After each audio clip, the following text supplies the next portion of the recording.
Fala pessoal, sejam bem-vindos, começando mais um vídeo com muitas informações importantes. Mas antes, eu peço para que você se inscreva no canal, deixe o seu like e compartilhe o vídeo com o máximo de pessoas. Giro na tela e notícias a seguir.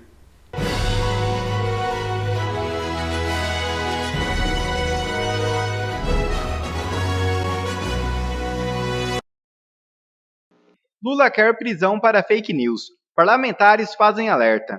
Oposição faz campanha para manter o veto de Jair Bolsonaro à Lei de Segurança Nacional.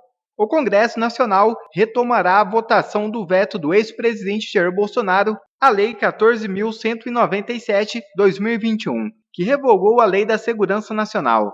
O veto inclui a criação de um crime de disseminação de fake news sobre o processo eleitoral, com pena de até 5 anos de prisão. Para evitar que o veto seja derrubado, a oposição tem se organizado para conseguir votos suficientes para manter o veto.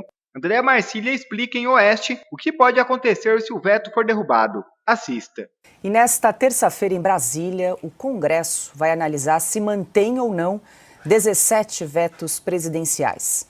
Entre eles está o veto 46/2021, que revogou a antiga Lei de Segurança Nacional, parcialmente vetada pelo então presidente Jair Bolsonaro. O veto do ex-presidente impediu a tipificação do crime de comunicação enganosa em massa, a chamada disseminação de fake news. À época em que promulgou a lei, o então chefe do executivo justificou o veto com o argumento de que o trecho que incluía as fake news como crime poderia, abre aspas, afastar o eleitor do debate político. Fecha aspas. Além disso, segundo Bolsonaro, a lei não trazia transparência sobre a definição do que seria conteúdo falso. E a gente segue nesse assunto. Nosso contato agora é com o advogado constitucionalista André Marcília. É hora... Boa noite, Paula, a todos da bancada, a audiência de vocês, é um prazer estar aqui. Doutor André, eu gostaria que o senhor explicasse, tentasse explicar aí de maneira bastante didática a redação desse artigo, desse veto que vai ser analisado possivelmente amanhã aí pelo Congresso. A gente pode dizer que seria uma tentativa de inclusão de fake news no nosso Código Penal? Dá para dizer isso? Dá para dizer isso. Sem dúvida alguma, é exatamente isso que acontecerá se esse veto não for mantido. O artigo que menciona, enfim, a questão relativa às fake news, ele trata diretamente de promover ou financiar campanha ou iniciativa com conteúdo que se sabe inverídico, ou seja, é exatamente fake news. E há diversos problemas nesse artigo, porque ele não diz o que quer dizer promover, não diz o que quer dizer financiar, não diz o que quer dizer iniciativa, quer dizer... novamente a gente tem a tentativa de legislar sobre fake news sem o debate adequado e sem o cuidado devido em relação ao tema. Perfeito. Agora a gente abre aqui para as perguntas dos nossos comentaristas. Ana Paula Henkel. Boa noite, professor Marcília. Um prazer tê-lo aqui com a gente novamente. Professor, é perigoso, né? Caminhos muito perigosos. Eu estava lendo aqui o seu tweet sobre esse veto e fiquei muito chocada de ler que o senhor escreveu que o crime prevê pena máxima de 5 anos de reclusão e que não fica claro, né, se a conduta criminosa é quem produziu, quem publicou, quem compartilhou. Professor, se esse veto não for mantido, que páginas, né? Quais as páginas que o Brasil entrará? Pois é, Ana, você mencionou bem. Eu acho que esse é o centro do problema todo, né? Quer dizer, a gente tem um artigo que vai se tornar vai trazer para a nossa codificação um crime de pena máxima de 5 anos. Veja, tudo que é fake news até hoje, a gente tem com alguma condição adequada, estamos aproximando muito fake news de crimes contra a honra, difamação, injúria, calúnia. Todos esses crimes têm de 1 a 2 anos de prisão, que por serem crimes de menor potencial ofensivo acabam sendo convertidos em outras penas. Esse não. Esse prevê 5 anos de reclusão, que é o pior tipo de prisão. Quer dizer, é uma absoluta loucura se o que está no conteúdo do artigo for irrazoável, for genérico ou subjetivo. E é.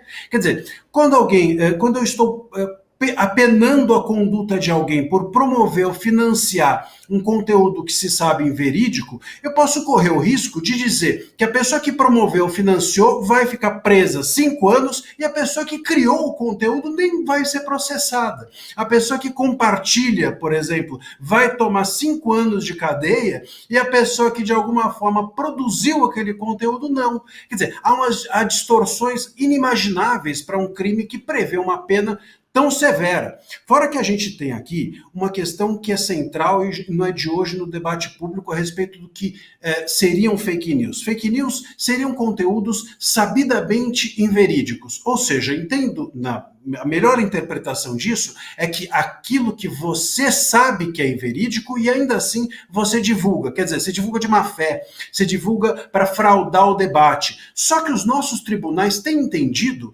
que o que se sabe inverídico é o que as pessoas por aí dizem. Ou há um consenso sobre o que é inverídico. As agências de checagem, por exemplo, noticiam como inverídico. Quer dizer, se isso for levado dessa maneira, a gente pode correr um risco gravíssimo de termos uma pessoa presa por 5 anos porque uma agência de checagem disse que o conteúdo que ela divulgou é inverídico. E ainda assim, quem produziu se quer ser processado. Quer dizer, é uma incongruência imensa. Para se tratar de fake news precisa de debate público e não de urgência descuidada. E ministro do TSE, André Ramos, diz que liberdade de expressão não pode ser invocada a todo momento. Augusto Nunes rebate. A livre manifestação de ideias não é um direito absoluto, não. É uma imposição constitucional. Imposição constitucional. Mas o Tribunal Superior Eleitoral é uma instituição dispensável e perdulária. Não é um quarto poder, como parece pensar alguns integrantes dessa corte, que funciona como um tribunal sem o ser. Não existe, o que não pode existir é a intervenção em assuntos que não competem ao tribunal. Não existe justiça eleitoral em vários países que funcionam muito bem. E nas democracias o que não pode deixar de existir é a livre manifestação do pensamento. Nunca foi absoluto, né, nenhum desses conceitos. Se alguém ultrapassar os limites estabelecidos em lei e, por exemplo, cometer algum crime contra a honra, será julgado e eventualmente condenado. É esta a barreira que existe, é esta a limitação. O resto é conversa fiada de quem não tem poderes para dizer o que acaba de dizer o ministro. Como é o nome dele? André Ramos. Pronto. Quem é o André Ramos para decidir se eu posso defender alguma ideia ou não? Eu defendo a ideia que quiser aqui. Eu não pratico nenhuma violência, e não existe crime de pensamento. Não são cometidos crimes com palavras, além dos crimes contra a honra. Quando é que esses juízes, entre aspas, vão aprender essa coisa elementar? Tá? Ou quando é que eles vão reler a Constituição? Então, fake news é o que ele acaba de difundir aqui. Essa turma que combate fake news mente mais que a Dilma Rousseff. Parem com isso. Começou a primeira manifestação do ministro Alexandre de Moraes, que incluiu a expressão fake news, ocorreu há 5 anos, em abril, quando ele disse que a revista Cruzoé tinha difundido uma fake news ao revelar que, segundo o próprio Marcelo Odebrecht, o amigo do meu pai era o ministro Toffoli. Veio o Alexandre de Moraes, censura a revista, depois foi obrigado a suspender suspender a censura, porque seria uma fake news. Quem estava contando uma fake news, difundindo, era o próprio ministro. Isso há 5 anos. E eles acumulam mentiras há 5 anos, enquanto acusam quem diz a verdade de merecer, acusam de um crime que não existe, de revelar a verdade.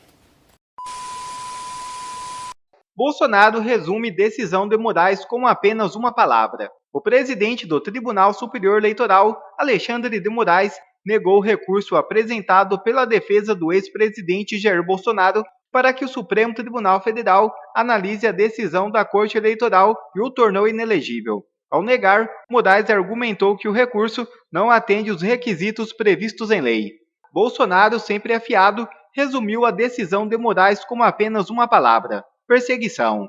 Perseguição sem fim, mantida a inelegibilidade e multa de 425 mil a Jair Bolsonaro, escreveu em sua conta no X. Paulo Figueiredo anuncia grande aliado internacional na luta contra a ditadura no Brasil. Assista. E a gente está falando de uma tremenda vitória. Tá? Eu sei que tem novos desdobramentos já programados a respeito desse fato, que eu não posso dividir com vocês, mas tem um deles que eu posso certamente falar a respeito, que é o fato de que a gente teve essa organização, a ADF, se juntando conosco nessa luta. E eles acabaram de fazer um posicionamento público a respeito da situação do Brasil. Se você não sabe quem é a ADF, se chama Alliance Defending Freedom, né? Aliança em Defesa da Liberdade. É uma organização global baseada em Washington, dedicada a defender a liberdade religiosa, a vida, a dignidade humana, enfim, direitos humanos, as liberdades individuais. Eles têm 30 anos e tem vários casos onde eles trabalharam na Suprema Corte, brigando por direitos fundamentais. Estamos falando de advogados, dos melhores advogados do mundo, gente muito comprometida. E a gente, por exemplo, tá, vários casos, se vocês lembram do caso famoso do confeiteiro Jack Phillips na Suprema Corte, o cara que não quis fazer um bolo com coisas relacionadas a um casamento gay por razões religiosas, o cara não quis, obrigaram ele a fazer o bolo, a coisa entrou na Suprema Corte e eles ganharam. Depois teve o caso da Trinity Lutheran Church, né, Igreja Luterana, que tinha sido retirada de um programa estadual na Califórnia só por ser cristã, foi lá na Suprema Corte, a EDF, com eles. Uma lei da Califórnia que obrigava as organizações pró-vida a defenderem aborto, eles estavam lá. Eu estou falando de gente com casos vitoriosos na Suprema Corte. Então, entendam, é um apoio pesado, é a primeira ONG internacional que se junta a gente. Opa, esse aqui daqui a pouquinho, esse aqui. O que diz a ADF? Eles falam assim, é um call to action, é um apelo à ação. Call to action é quando alguém conclama as pessoas a agirem. Apelo para desafiar a censura estatal brasileira levado a órgão internacional de direitos humanos. Está aqui, ó. Em meio à contínua crise de censura no Brasil, uma delegação de membros do Congresso brasileiro, bem como de jornalistas brasileiros e internacionais, solicitou a ação da Comissão Interamericana de Direitos Humanos, juntamente com a ADF Internacional, instando o órgão a tomar medidas imediatas em defesa da liberdade de expressão. Deixa eu diminuir o ar-condicionado aqui, porque está ficando calor. A comissão, que tem o poder de responsabilizar o Estado brasileiro por seus atos de censura, concordou com uma reunião entre os seus comissariados titulares e os jornalistas e membros do Congresso afetados.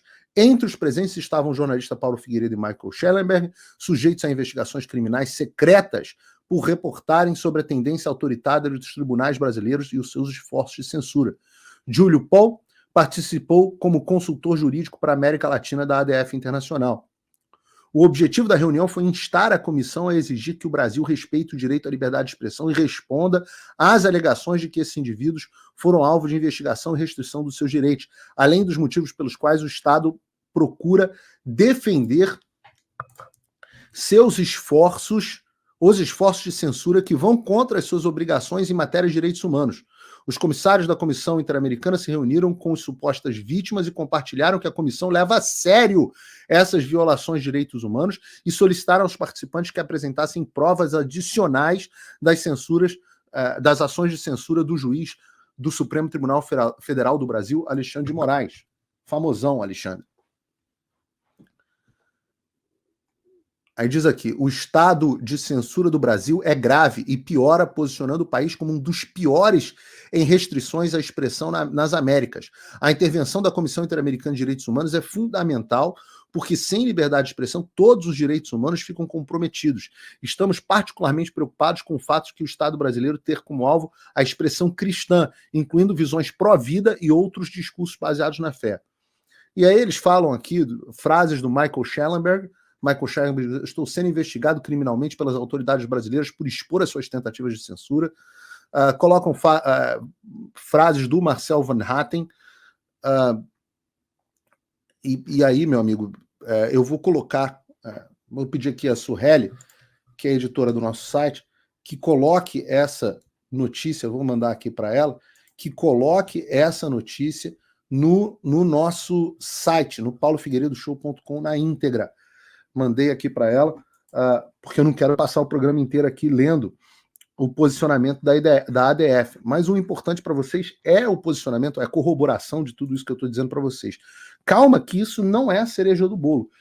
Eu estou falando de um pedaço das ações. Eu já vou entrar na parte do Congresso dos Estados Unidos e do FBI.